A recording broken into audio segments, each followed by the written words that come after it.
Hello, everyone.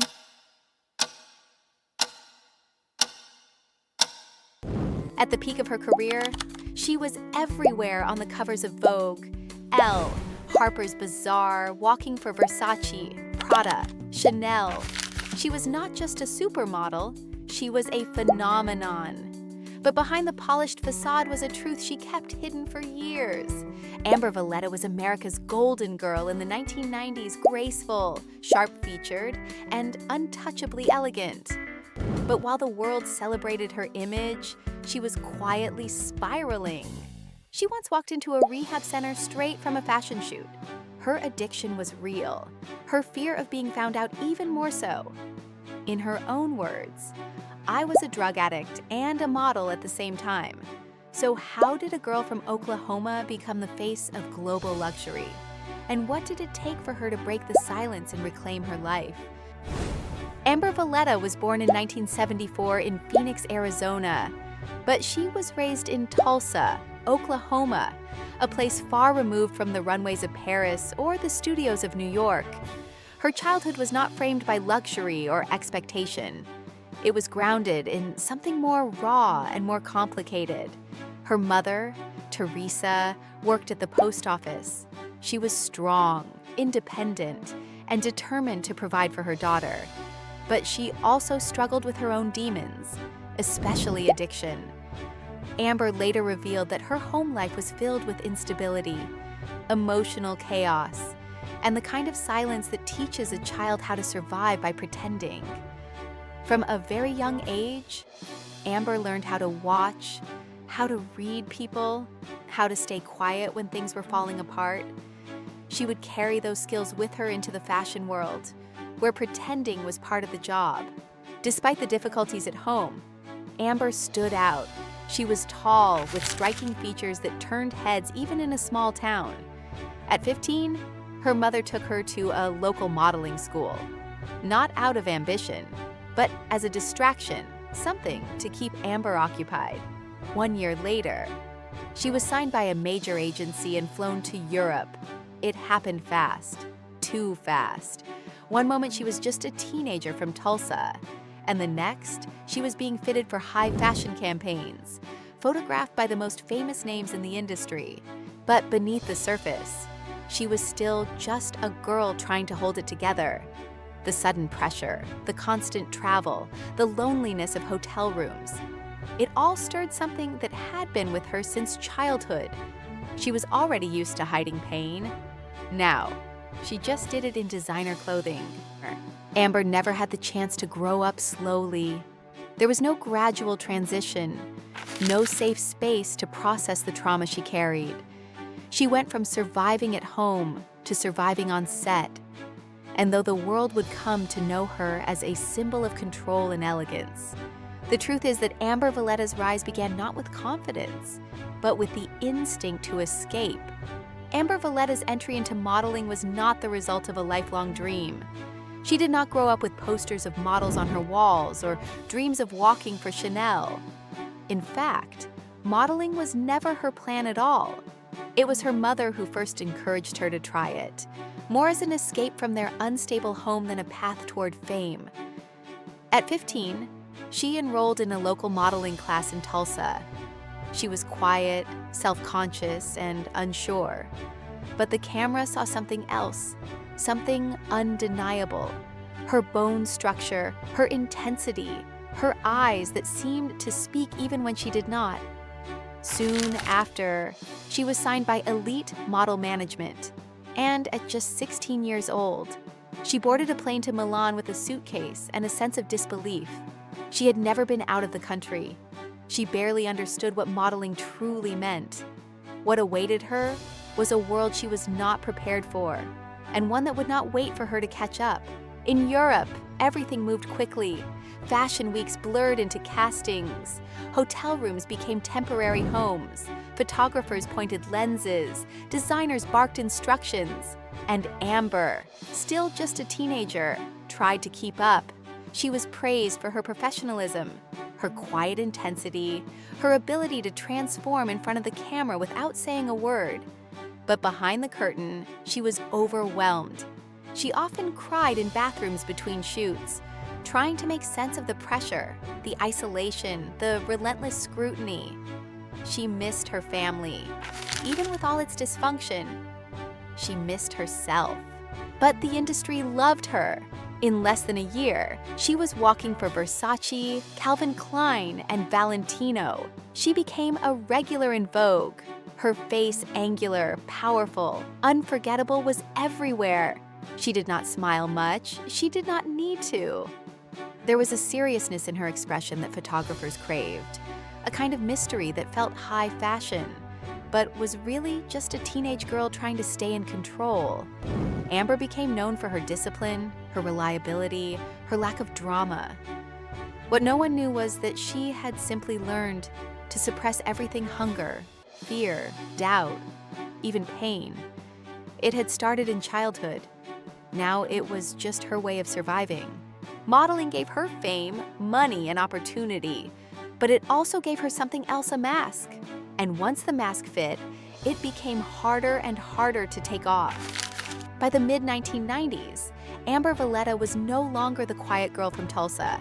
She was a global icon. Her face graced the covers of more than a dozen editions of Vogue before she turned 25.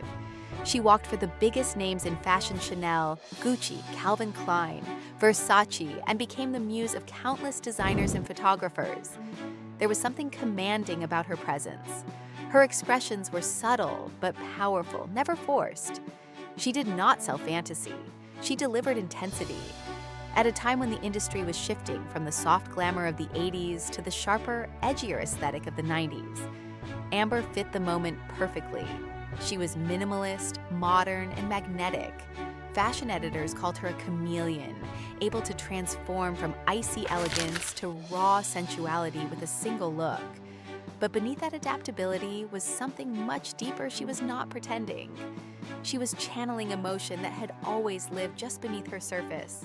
One of her most iconic moments came when she landed the cover of American Vogue alongside other rising stars of the era: Shalom Harlow, Kate Moss, and Kristen McMenemy. That image was not just a celebration of beauty. It marked the beginning of a new era, one that celebrated strength, individuality, and quiet confidence. Amber stood at the center of that shift. She was booked back-to-back, month after month, traveling from New York to Paris to Milan without pause. She became a fixture on every major runway and in every major campaign. Brands wanted her because she brought something others could not control. She never tried too hard. She never looked like she needed attention. That aloofness, that distance became her signature. But her success did not stop at modeling. She crossed into acting with ease, appearing in films and television shows without ever needing to reinvent herself. Her fame extended beyond fashion. Yet, she never chased celebrity. Amber Valletta knew the value of mystery. While others gave interviews and lived loudly, she kept herself slightly out of reach. That made her unforgettable. At the height of her career, Amber represented a new kind of supermodel, one who did not scream for the spotlight, but pulled it in with gravity. And yet, even as the world admired her elegance and discipline, few people knew how much pain she was hiding behind the perfect image. Amber Valletta did not rebel with volume. She rebelled with restraint. In an industry built on illusion, she quietly refused to lose herself inside it. At a time when models were expected to be flawless and mute, she began to show signs of something else: a refusal to keep pretending. While others leaned into the mythology of fashion, Amber started to confront the truth behind the camera. She knew that beauty had its price. For years, she had paid it in silence. She had learned early on how to disappear into a role. The fashion world loved that about her. She could become anyone. But that flexibility came at a cost. The more she transformed for the industry, the more disconnected she became from herself. Eventually, she reached a breaking point. She was exhausted, not just physically, but emotionally. She had everything the world told her to want: fame, power, recognition, and none of it felt real. Her rebellion began with honesty. In a world that demanded silence, she spoke. Years after the height of her modeling career, she stood on stage at a wellness conference and admitted publicly that she had struggled with drug and alcohol addiction since the age of 19. She said the words no one expected from a former supermodel. "I was high almost every day during my fashion career. That moment shattered the illusion of perfection, and it liberated her." She was no longer willing to be seen as an image without context. She was a woman with a past, a body with memory, a survivor. Amber's act of rebellion was not only personal, it was cultural. She began to advocate for mental health, addiction recovery, and ethical standards within fashion. She questioned the pressure placed on models to stay thin, stay quiet, stay beautiful no matter what. She spoke out against the glorification of burnout. She demanded that fashion stop pretending everything was glamorous when it was often toxic underneath. And she did not just talk, she acted. She partnered with nonprofits, led wellness campaigns, and used her platform to highlight stories of healing, not just success. While other icons of her era remained frozen in time, remembered only for their youth, Amber chose something else. She grew. She changed. She turned survival into activism. And in doing so, she redefined what it meant to be a model. Not a mask, not a mannequin, but a whole human being.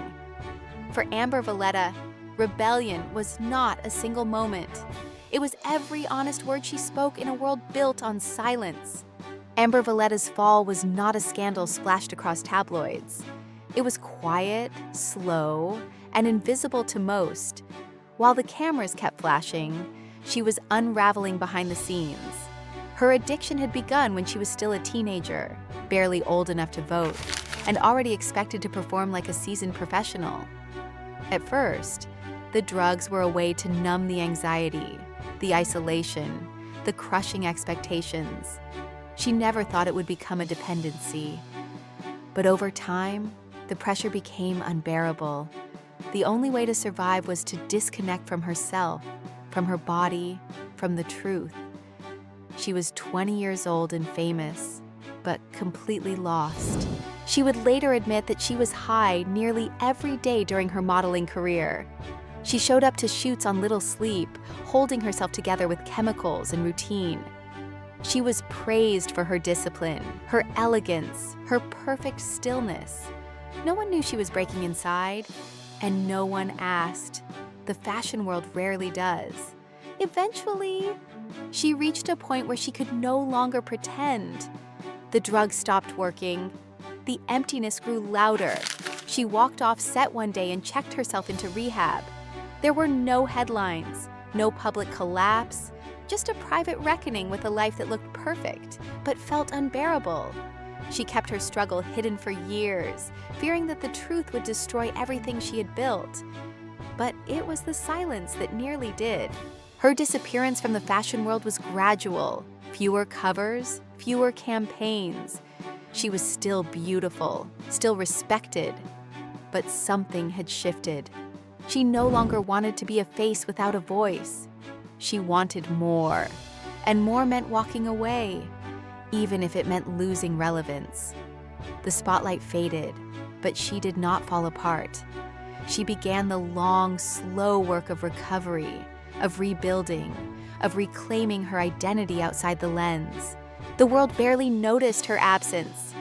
In an industry obsessed with newness, legends are often forgotten before they have a chance to explain themselves.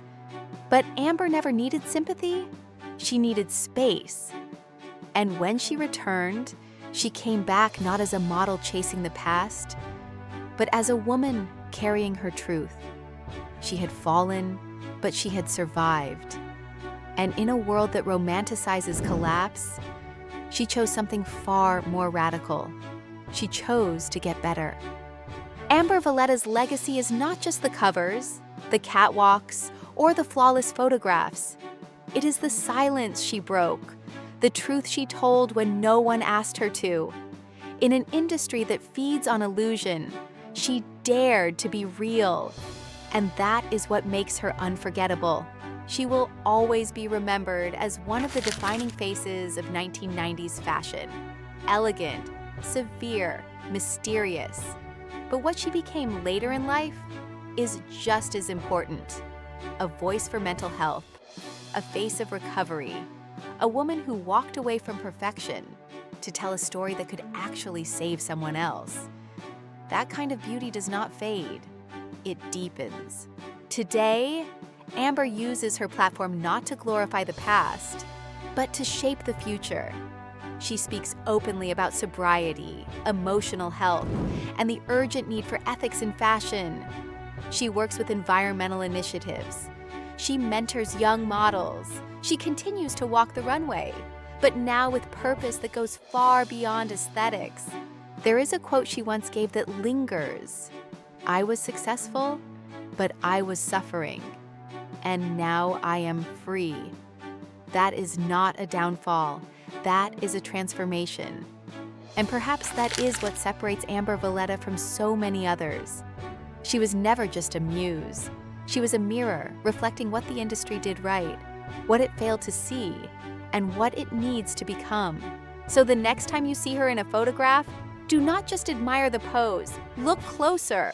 Look for the strength it took to still be standing. Because Amber Valletta is not a woman who disappeared. She is a woman who returned whole.